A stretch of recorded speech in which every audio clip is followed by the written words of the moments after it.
இன்னைக்கு நம்ம பார்க்கவிருக்கக்கூடிய software after effects. இந்த ஆஃப்டர் எஃபெக்ட்ஸ் எதுக்காக பயன்படுகிறது அப்படின்னா காம்போசிட்டிங்காக உபயோகப்படுத்துகிறோம். இந்த காம்போசிட்டிங் அப்படிங்கிறத பற்றி முதல்ல நாம தெரிஞ்சுக்குவோம். அதன் பிறகுதான் இந்த காம்போசிட்டிங் எப்படி நீங்கள் ஆஃப்டர் எஃபெக்ட்ஸில் அப்ளை பண்ணுறது அப்படிங்கிறத பார்க்க முடியும். ஆஃப்டர் எஃபெக்ட்ஸுங்கிறது ஒரு டூல் மட்டும்தான்.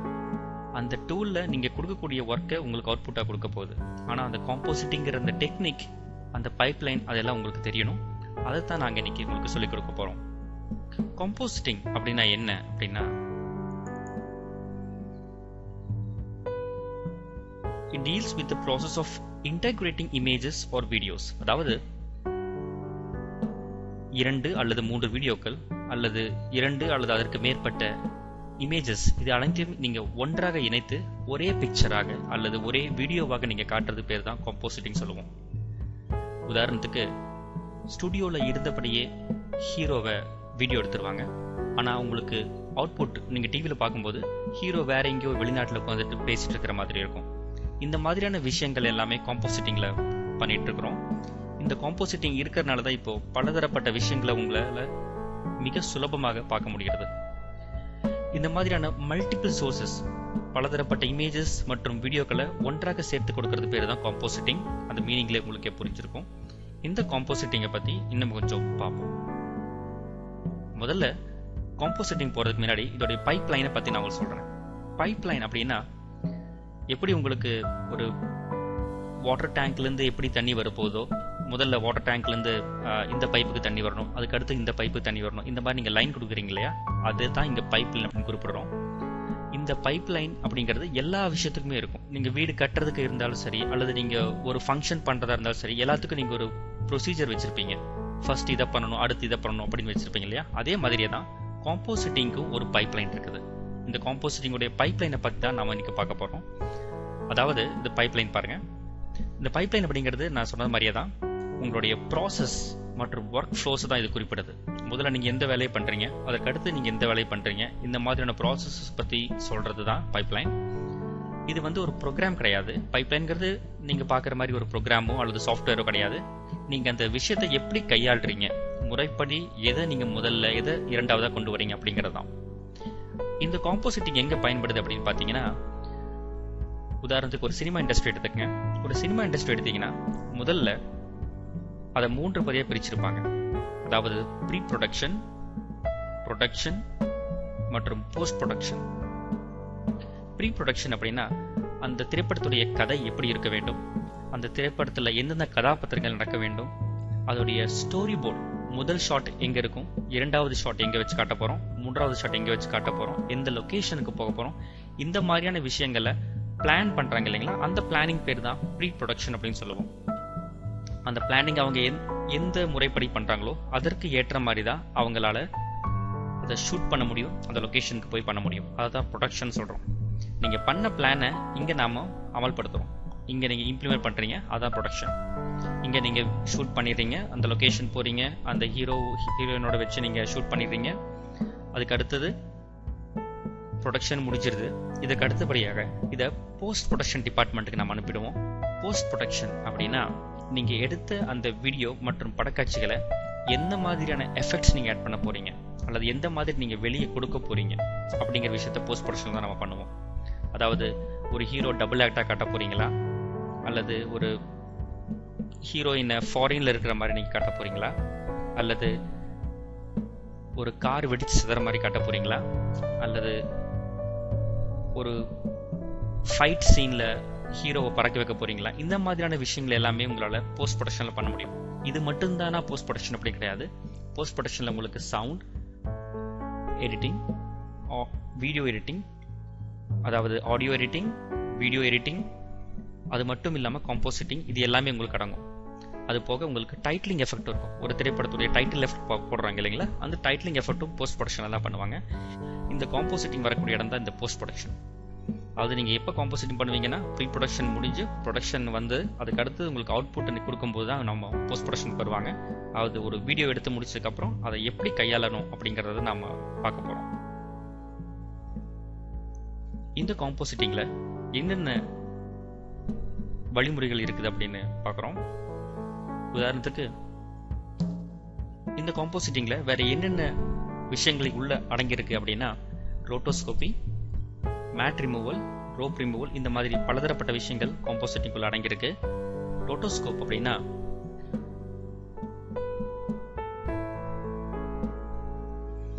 ஒரு வீடியோல ஒரு நபரை மட்டும் நீங்க தனியாக எடுத்து காட்ட போறீங்கன்னா அதுக்கு நம்ம ரோட்டோஸ்கோப்பை பயன்படுத்துவோம். நீங்க போட்டோஷாப்ல பென் டூல் உபயோகப்படுத்தியிருந்தா இது உங்களுக்கு கண்டிப்பாக புரிஞ்சிருக்கும். ஒரே ஒரு கேரக்டரை மட்டும் அல்லது ஒரே ஒரு இமேஜை மட்டும் நீங்க செலக்ட் பண்ணி அதுல நீங்க ப்ராசஸிங் பண்றத ரோட்டோஸ்கோப்னு சொல்லுவோம். அடுத்ததாக மேட் ரிமூவல்னு ஒன்று இருக்கு. மேட் ரிமூவல்னா நீங்க பார்த்துருப்பீங்க, ப்ளூ மேட் அல்லது கிரீன் மேட்டை போட்டு உங்களுக்கு பிரிச்சிருப்பாங்க. அதாவது ப்ளூ மேட் முன்னாடி நின்றுட்டு ஹீரோ வீடியோ ரெக்கார்ட் பண்ணிடுவாங்க. அதுக்கடுத்து அந்த ப்ளூ மேட் இருந்த இடத்துக்கு பதிலாக வேற ஒரு காட்சியை பின்னாடி வைக்க முடியும். இதை மேட் ரிமூவல்னு சொல்லுவோம். அது போக ஒரு சண்டை காட்சியில் ஹீரோவோ அல்லது வில்லனியோ கயிறு கட்டி தூக்கும்போது கயிறு உங்களுக்கு வீடியோ நல்லா தெரியும், ஆனால் உங்களுக்கு திரைப்படத்தில் நீங்கள் பார்க்கும்போது அந்த கயிறு உங்களுக்கு தெரியாது. அந்த வேலை செய்கிறவங்களுக்கு இப்போ ரோப் ரிமூவல் சொல்லுவாங்க. இதே மாதிரி செட் எக்ஸ்டென்ஷன், உண்மையாக பார்த்தீங்கன்னா ஒரு சின்ன வீட்டில் தான் ஃபைட் சீன் எடுத்திருப்பாங்க, ஆனால் உங்களுக்கு அவுட்புட்டில் பார்க்கும்போது ஒரு பெரிய மாளிகையில் எடுத்த மாதிரி இருக்கும். அந்த செட் அப்படிங்கிறது இந்த பில்டிங்கை நாங்கள் சொல்கிறோம். அந்த செட்டை நீங்கள் எந்த அளவுக்கு நீங்கள் பெரிதாகப்படுத்தி காட்டுறீங்க அப்படிங்கிறது. அது போக tracking, short stabilising, title effects, அது போக ஒரு 3D ஆப்ஜெக்டை உள்ளே எப்படி கொண்டு வரது. அது மட்டும் இல்லாமல் மோஷன் கிராஃபிக்ஸ் இப்போ மிகவும் பாப்புலராக இருக்கக்கூடிய ஒரு அட்வர்டைஸ்மெண்ட் இண்டஸ்ட்ரி இது. அதுக்கு அடுத்தது 3D ஸ்டீரியோஸ்கோபிக், 3D கண்ணாடிகள் போட்டு நீங்கள் பார்த்துருப்பீங்க.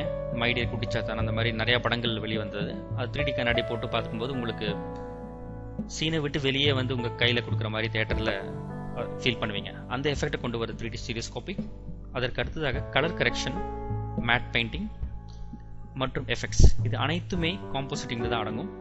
இந்த ஒவ்வொன்றை பற்றியும் நாம் அடுத்த லெசனில் இன்னும் தெளிவாக பார்ப்போம்.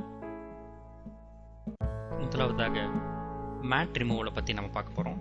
மேட் ரிமூவல் அப்படின்னா இப்போ நீங்கள் பார்ப்பீங்க பின்னாடி ஒரு க்ரீன் மேட் இங்கே போட்டிருக்காங்க. இந்த க்ரீன் மேட், அது இந்த பச்சை கலராக இருக்குது இல்லைங்களா, இந்த பச்சை நிற மேட்டை தான் நாங்கள் சொல்லுவாங்க. அந்த ஸ்க்ரீன் தான், அது மேட் அப்படிங்கிறது வேற ஒன்றும் இல்லை, ஸ்க்ரீன் தான். அந்த ஸ்க்ரீன் அல்லது அந்த பிளேட் அல்லது அந்த பேக்ரவுண்ட், அதான் மேட்டை நாங்கள் குறிப்பிடுவோம். இந்த மேட்டை நீங்கள் எப்படி நீங்கள் ரிமூவ் பண்ண போறீங்க அப்படிங்கிற பற்றி தான் மேட் ரிமூவல் சொல்லுவோம். அதாவது சில இடத்துல இந்த கிரீன் உபயோகப்படுத்துவாங்க அல்லது சில இடத்துல ப்ளூ உபயோகப்படுத்துவாங்க. நீங்க நிறைய இடத்துல பாத்தீங்கன்னா ஒரு சினிமா வெளியே எடுக்கிறாங்க அப்படின்னாவே இந்த கிரீன் அல்லது ப்ளூ மேட்டை உபயோகப்படுத்தி தான் mostly double act, triple act எல்லாமே பண்ணுவாங்க. இப்போ எதுக்காக இந்த கிரீன் கலர் அல்லது ப்ளூ கலர் மேட்டை நம்ம உபயோகப்படுத்துறோம் அப்படிங்கிறத நான் முதல்ல சொல்றேன். இந்த கிரீன் மேட் எதுக்காக உபயோகப்படுத்துறோம்னா உங்களுடைய ஸ்கின் டோன்ல, அதாவது ஒரு ஹியூமனுடைய ஸ்கின் டோன்ல பாத்தீங்கன்னா இந்த கிரீன், அதாவது இந்த கலர் கிரீன் கட்டாயமா இருக்காது. அல்லது நீங்க உபயோகப்படுத்தக்கூடிய ஆடைகள்லயோ இந்த கலர் கிரீன் கட்டாயமா இருக்காது. அதனாலதான் இந்த கிரீனை உபயோகப்படுத்துறோம். ஏன்னா நீங்க இந்த கிரீனை நீங்க ரிமூவ் பண்ணும்போது அந்த சீன்ல இருக்கிற மற்ற கிரீனையும் சேர்த்து தான் உங்களுடைய சாஃப்ட்வேர் ரிமூவ் பண்ணும். இந்த மாதிரியான விஷயங்களுக்காகத்தான் கிரீன் மேட் அல்லது ப்ளூ மேட் உபயோகப்படுத்துறோம். இப்ப பாருங்க, இந்த கிரீன் கலரை உங்களுக்கு ரிமூவ் பண்ணி காட்டுறதுக்கு முன்னாடி எடுத்தது டார்க் ஷேடோஸ் அப்படிங்கிற ஒரு இங்கிலீஷ் மூவிலேருந்து எடுக்கப்பட்ட ஒரு சீன். பாருங்க, ஃபர்ஸ்ட் இப்படி இருக்குது. இந்த கிரீன் மேட்டை சாஃப்ட்வேர்ல கொண்டு போய் ரிமூவ் பண்ணதுக்கு அப்புறம் இந்த இடத்துல வேற ஒரு பேக்ரவுண்ட் வைப்பாங்க. அது எப்படின்னு பாருங்க. பாருங்க, உங்களுக்கு வேற ஒரு பேக்ரவுண்ட் வச்சிருக்காங்க. அதே போக ஒரு இமேஜினரி கேரக்டர் ஒன்று இருக்குது. அது ஒரு பேய் கேரக்டர் மாதிரி ஒரு கேரக்டர் கொண்டு வச்சிருக்காங்க. இந்த கேரக்டர் எல்லாம் இந்த கிரீன் மேட் இருக்கும் போது தான் பண்ண முடியுது. அடுத்ததாக இதுவும் பாருங்க, இது ரெசிடென்ட் ஈவில் அப்படிங்கிற ஒரு படத்துல எடுக்கப்பட்ட ஒரு சீன். இந்த சீன்ல பாத்தீங்கன்னா உங்களுக்கு இங்கேயும் கிரீன் மேட் உபயோகப்படுத்திருப்பாங்க. இதுல 2 சோல்ஜர் மேல இருந்து இறங்குற மாதிரி உங்களுக்கு ஒரு ஷாட் இருக்கும். ஆனா உங்களுக்கு திரைப்படத்துல நீங்க பார்க்கும்போது இந்த ஷாட் வேற மாதிரி வரும். இந்த கிரீன் இருக்கிற ஏரியாவை ரிமூவ் பண்ணிட்டு இந்த இடத்துல வேற ஏதாவது ஒரு வீடியோவை அல்லது வேற ஏதாவது ஒரு ஸ்டில்ல அவங்களால வச்சு காட்ட முடியும். பாருங்க, இப்போ உங்களுக்கு எப்படி இருக்குன்னா ஒரு கடல்ல நோக்கி இந்த 2 சோல்ஜர்ஸ் இறங்கி போற மாதிரி உங்களுக்கு இருக்குது. அது மட்டும் இல்லாம இதுல சில 3D மாடல்களையும் வச்சிருக்காங்க. பாருங்க, இதெல்லாம் 3Dல செய்யப்பட்ட மாடல்கள் தான். இதை பத்தி நம்ம பார்ப்போம். அடுத்தது பாருங்க, இதுவும் ரெசிடென்ட் ஈவில்ங்கிற ஒரு திரைப்படத்துல இருந்து எடுக்கப்பட்ட ஒரு காட்சி தான். இந்த காட்சியில் அதே மாதிரி தான் ஒரு கிரீன் இருக்கு. அதே மாதிரி பாருங்க, இங்க கீழே உங்களுக்கு சில வழித்தரங்களை போட்டிருக்காங்க. உங்களுக்கு இந்த கிரீன் ரிமூவ் பண்ணிட்டு இதே மாதிரி வழித்தரங்களை இன்னும் அதிகமாக வச்சு பண்ணியிருப்பாங்க. பாருங்க, தெரியுது இல்லைங்களா? இந்த கிரீன் ரிமூவ் பண்ணிட்டு அந்த இடத்துல வேறு சில மனித உருவங்களை வச்சிருக்காங்க. இதை வந்து மேட் ரிமூவல் அப்படின்னு சொல்லுவாங்க. அதுக்கு அடுத்ததா பார்த்தீங்கன்னா செட் எக்ஸ்டென்ஷன். அதாவது நான் ஏற்கனவே சொன்ன மாதிரி தான், செட் அப்படின்னாவே ஆர்கிடெக்சரல் மாடலிங். இந்த ஆர்கிடெக்சரல் அதாவது பில்டிங் இந்த மாதிரியான கட்டுமான பணிகள் பண்ணியிருக்காங்க பார்த்தீங்களா, இந்த மாதிரியான ஆர்கிடெக்சர்ஸை எப்படி எக்ஸ்டெண்ட் பண்ண போகிறாங்க அப்படிங்கிறத நாம் பார்க்க போகிறோம். உங்களுக்கு ஒரிஜினலாக பார்த்தீங்கன்னா இந்த வீடு இந்த அளவுக்கு தான் இருக்கும், இது ஒரு மாளிகை இந்த அளவுக்கு தான் உங்களுக்கு இருக்கும். ஆனால் நீங்கள் திரைப்படத்தில் பார்க்கும்போது இது இன்னுமே மேம்படுத்தப்பட்டு இதை சுற்றிலும் நிறைய மரங்கள் வைக்கப்பட்டு நிறைய புல்வெளியெல்லாம் போட்டு இன்னும் உங்களுக்கு அழகாக காட்டுவாங்க.